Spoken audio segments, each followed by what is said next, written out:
শুভ সন্ধ্যা বন্ধুরা। আজ হলো 19 আগস্ট, 2 ভাদ্র, মঙ্গলবার। আজকের সন্ধ্যার বিশেষ বিশেষ খবরগুলি হলো: কাটিগড়ায় যৌতুকের দাবিতে 2 সন্তানের জননীকে লাঠি দিয়ে পিটিয়ে খুন করল স্বামী। আজ শিলচর কালীবাড়ি চরে এক ভয়ঙ্কর অগ্নিকাণ্ড, পুড়ে ছাই 4টি বসত বাড়ি। আগামী 5 সেপ্টেম্বর বিশ্বনবীর জন্মদিন পালনের সিদ্ধান্ত হাইলাকান্দি জেলা ঈদে মিলাদুন্নবী উদযাপন কমিটির। 31 আগস্ট সবাহি মক্তবের ছাত্রছাত্রীদের মেধা যাচাই পরীক্ষা। আজ শিলচরে ট্রাফিক পুলিশের বিশেষ অভিযান, নম্বরবিহীন গাড়ি ও হেলমেটবিহীন বাইকের বিরুদ্ধে কড়া ব্যবস্থা। দলাইয়ে জোর করে গড়ে গড়ে বিদ্যুতের প্রিপেড স্মার্ট মিটার প্রতিস্থাপনে কার্যনির্বাহী প্রকৌশলীর সঙ্গে সাক্ষাৎ। আজ সুপ্রিম কোর্টের প্রাক্তন বিচারপতি বি সুদর্শন রেড্ডিকে উপরাষ্ট্রপতি পদে প্রার্থী করল কংগ্রেস ইন্ডিয়া জোট। বিদ্যুতের খুঁটি বসানো নিয়ে মেঘালয় সীমান্তে সংঘর্ষ, উত্তেজনা। শ্রীভূমি তথা করিমগঞ্জ জেলার হোটেল, রেস্টুরেন্ট ইত্যাদিতে ডোমেস্টিক এলপিজি সিলিন্ডার ব্যবহারে নিষেধাজ্ঞা, আইন অমান্য করলে কঠোর ব্যবস্থা। এবং শেষ খবরটি, নিলামবাজার কলেজের অধ্যক্ষের সাথে দুর্ব্যবহার এবং প্রাণনাশের হুমকি। উত্তপ্ত পরিস্থিতি নিলামবাজার কলেজে, জাতীয় সড়ক অবরোধ ছাত্রছাত্রীদের।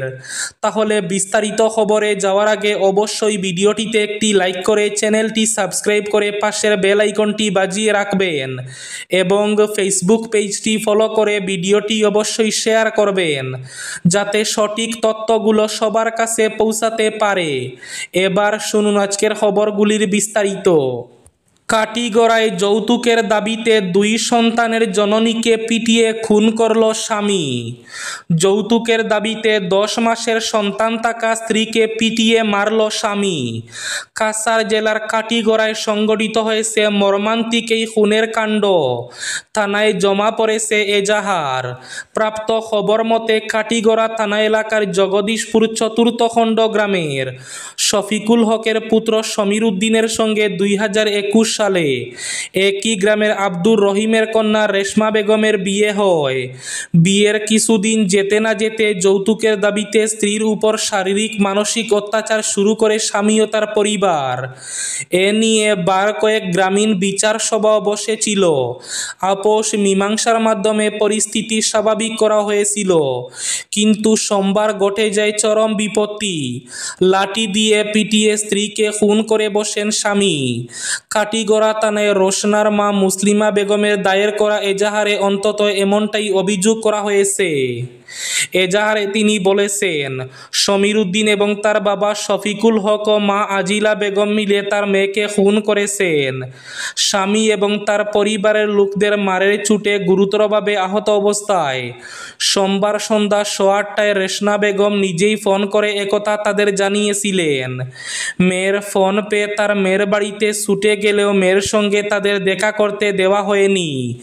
পরে রাত 11:30টায় জানতে পারেন আহত অবস্থায় তাদের মেয়েকে কাটিগড়া মডেল হাসপাতালে নিয়ে গেছেন স্বামীর বাড়ির লোকজন, কিন্তু রেশমার অবস্থা সংকটজনক থাকায় কাটিগড়া থেকে রাতেই তাকে শিলচর মেডিকেল কলেজ হাসপাতালে নিয়ে যাওয়া হয়, কিন্তু শেষ রক্ষা হয়নি।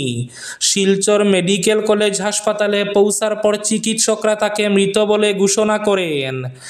রেশমার বাবার বাড়ির লোকদের অভিযোগ, যৌতুকের জন্যই মেয়েটিকে পিটিয়ে খুন করা হয়েছে। 10 মাসের কুলের শিশু সহ 2টি সন্তানের জননী ওই মহিলা। এজাহার গ্রহণ করে তদন্ত শুরু করেছে পুলিশ।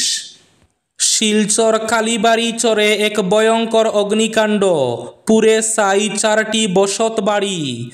আজ মঙ্গলবার দুপুরে অগ্নিকাণ্ডের ঘটনা সংঘটিত হয়। আগুনের লেলিহান মুহূর্তে গ্রাস করে দেয় ঘরগুলো। ঘরের আসবাবপত্র, নথিপত্র এবং মূল্যবান সামগ্রী পুড়ে ছাই হয়ে যায়। অগ্নিকাণ্ডের খবর পেয়ে দমকল বাহিনীর কয়েকটি ইঞ্জিন ঘটনাস্থলে উপস্থিত হয়ে কিছু সময় পর আগুন নিয়ন্ত্রণে আনতে সক্ষম হয়। তবে এর আগে সব কিছু পুরে ছাই হয়ে যায়।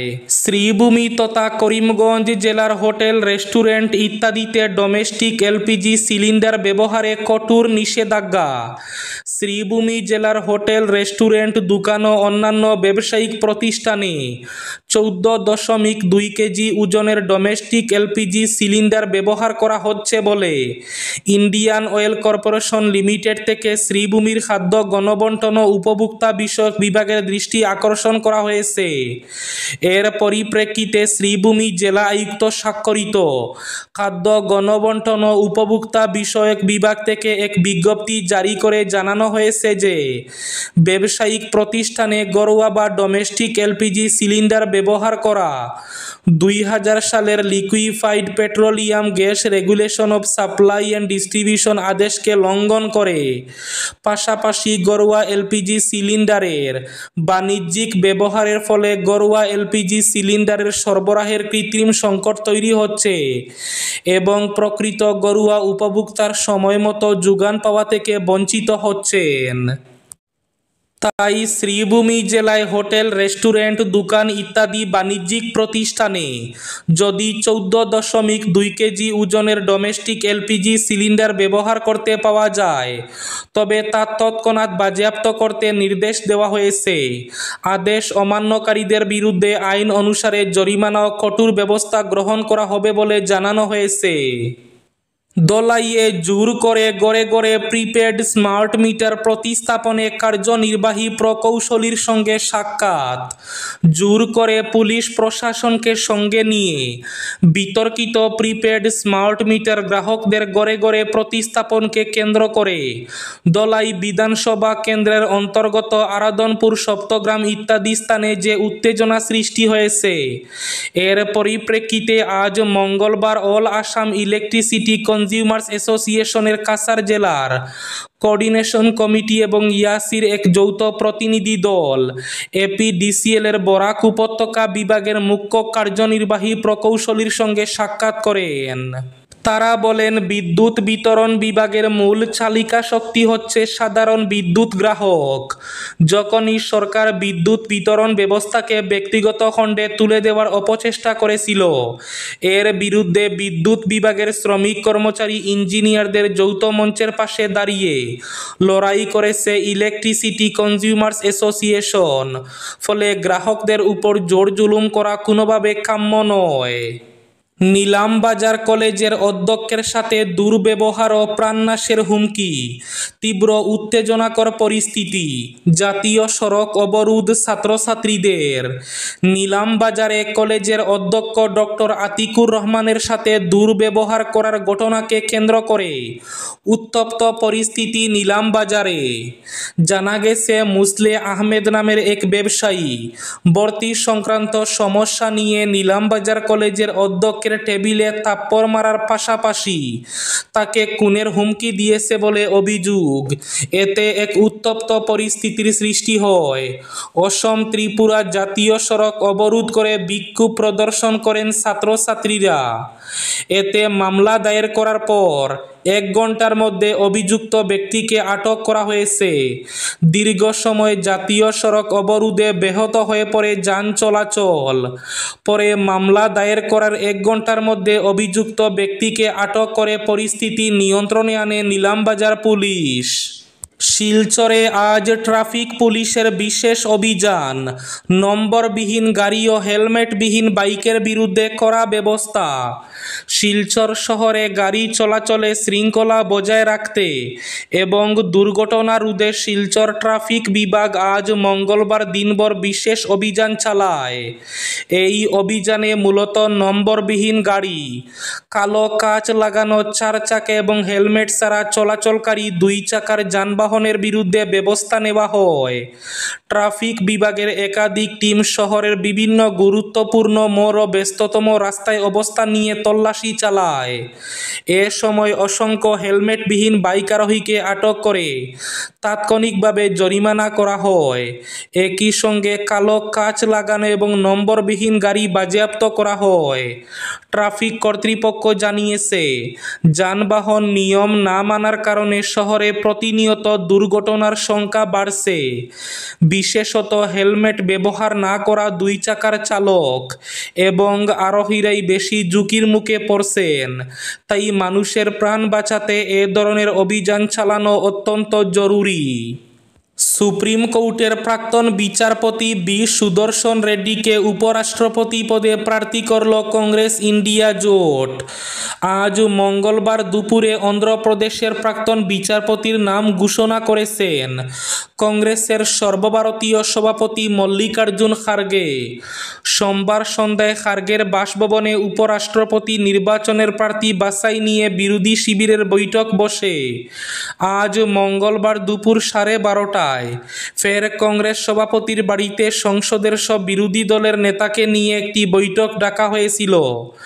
জল্পনা ছিল ওই বৈঠকের পরে আনুষ্ঠানিকভাবে ইন্ডিয়া জোটের প্রার্থীর নাম ঘোষণা করা হতে পারে। সেই মতো আজ মঙ্গলবার দুপুরে প্রাক্তন বিচারপতি রেড্ডির নাম ঘোষণা করলেন খার্গে। আগামী 5 সেপ্টেম্বর বিশ্বনবীর জন্মদিন পালনের সিদ্ধান্ত হাইলাকান্দি জেলা ঈদে মিলাদুন্নবী উদযাপন কমিটির। 31 আগস্ট সবাহি মক্তবের ছাত্রছাত্রীদের মেধা যাচাই পরীক্ষা। সারা বিশ্বের সঙ্গে হাইলাকান্দিতেও আগামী 5 সেপ্টেম্বর বিশ্বনবী হজরত মুহাম্মদ সাল্লাল্লাহু আলাইহি ওয়াসাল্লামের জন্মদিন পালিত হবে। এ উপলক্ষে প্রতি বছরের মতো এবারও বিভিন্ন কার্যসূচি হাতে নিয়েছে জেলা ঈদে মিলাদুন্নবী উদযাপন কমিটি। আগামী 5 সেপ্টেম্বর বিশ্বনবী হজরত মুহাম্মদ সাল্লাল্লাহু আলাইহি ওয়াসাল্লামের জন্মদিন উপলক্ষে বিভিন্ন কার্যসূচি গ্রহণ করা হয়েছে। এর মধ্যে রয়েছে জুলুসে মোহাম্মদিয়ার শান্তি মিছিল। সকাল 8:30 থেকে সিরাজপট্টি মসজিদের সামনে থেকে শান্তি মিছিল বের করে হাইলাকান্দি শহর পরিক্রমা করে ডিএসএ মাঠে জমায়েত হয়ে বিশ্ব শান্তি কামনায় মোনাজাতের মাধ্যমে সমাপ্ত হবে। এবার শেষ খবরটি। বিদ্যুতের খুঁটি বসানো নিয়ে মেঘালয় সীমান্তে সংঘর্ষ উত্তেজনা। রিবই জেলার মাইকুলি গ্রামে স্থানীয় বাসিন্দারা অসম পাওয়ার ডিস্ট্রিবিউশন কর্পোরেশন লিমিটেড কর্তৃক অবৈধভাবে স্থাপন করা একটি বিদ্যুতের খুঁটি ভেঙে ফেলার পর উত্তেজনা ছড়িয়ে পড়ে। সোমবার সংঘটিত এই ঘটনাকে কেন্দ্র করে দুই সীমান্তের গ্রামবাসীর মধ্যে মারপিট শুরু হয়। মেঘালয়ের গ্রামবাসীরা দাবি করে যে মাইকুলি পুকুরের পাশে এপিডিসিএল যে খুঁটি স্থাপন করেছিল তা মেঘালয়ের ভেতরে পড়েছে, আর সেই দাবি জানিয়ে তারা খুঁটিটি উপড়ে ফেলে। মাইকুলি গ্রামের কিছু লোক সকালে মাইকুলি পুকুরের কাছে বৈদ্যুতিক খুঁটি উপড়ে ফেলে নিজেদের বাড়িতে ফিরে যায়, কিন্তু খুঁটি ফেলার পর অসমের কয়েকজন ব্যক্তি এ ঘটনার জন্য মেঘালয়ের কিছু গ্রামবাসীর খোঁজ করতে শুরু করে এবং তাদের প্রশ্নবিদ্ধ করে। এই খবর ছড়িয়ে পড়তে মাইকুলি গ্রামের লোকজন ঘটনাস্থলে জড়ো হয়, আর সেখান থেকে শুরু হয় উত্তপ্ত বাকবিতণ্ডা এবং পরবর্তীতে দুই পক্ষের মধ্যে শারীরিক সংঘর্ষ।